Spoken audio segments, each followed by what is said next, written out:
There is a difference between ChatGPT Search and a regular query in ChatGPT. We can take the exact query, we can copy it, and what we can do is we can then open up a new query and then turn off search.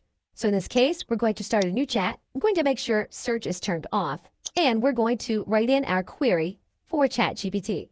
You'll typically notice different results. You will also notice that you still have sources.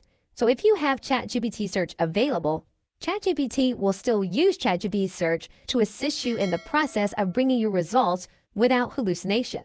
So you will want to note the difference between the two searches, and you'll want to determine which one will be more useful for you. In one search, ChatGPT Search is used explicitly, meaning that it's used as a search engine with chatbot capabilities.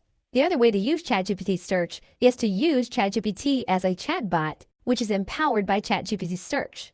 Another main difference between this kind of query in ChatGPT and the search query is that we do have the file upload element available to us here for this particular conversation. So if you have document-based information that you want to upload to interact inside of this conversation, you can do that with a chatbot query, whereas you cannot do it with a search query. Okay, so with that, thanks, and I will see you in another video.